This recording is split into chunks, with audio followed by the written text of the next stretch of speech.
ఎప్పుడైతే క్రీస్తులోకి నువ్వు మార్చబడ్డావో నువ్వు ఏం చూపెట్టాలి బయటికి అంటే క్రీస్తును చూపెట్టాలి. అంటే వాక్యం చూడండి, ఇక్కడ మనం ఇంకను పాపమునకు దాసనం. అంటే క్రీస్తు మనలోకి వచ్చిన తర్వాత మనలో ఏం కనబడాలి బయట అంటే పరిశుద్ధత కలిగి చూపెట్టాలి బయటికి.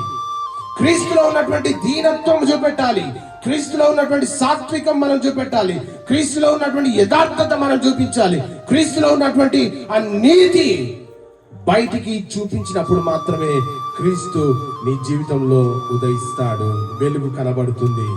రోడ్డు మీద పోతుంటే దేవుని బిడ్డ అని చెప్పగలరు.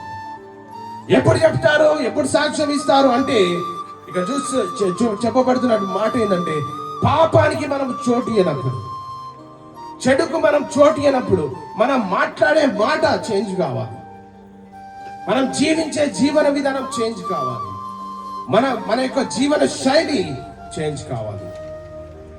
దేవుని మార్గాన్ని అనుసరించి నడుచు. నీ పక్షాన ఆయన సిలువ వేయబడ్డాడు, నీ పక్షాన నీ స్థానమున మన స్థానమున ఆయన సిలువ వేయబడ్డాడు. అంటే సిలువ అంటే బాధ, సిలువ అంటే కష్టం, కానీ సిలువ అంటే బైబిల్ చెప్తుంది ఏంటంటే విమోచన. ఆ విమోచన ఏంటి అంటే పాపపు జీవితం నుండి దేవుడు మనల్ని ప్రత్యేకపరిచి పరిశుద్ధమైనటువంటి జీవితంలోకి నడిపించాడు. ఆ పరిశుద్ధమైనటువంటి జీవితంలోకి నడిపించబడిన నీవు ఈరోజు నీ ఆత్మీయ స్థితి సిలువను క్రీస్తును పోలి నువ్వు జీవిస్తున్నావా?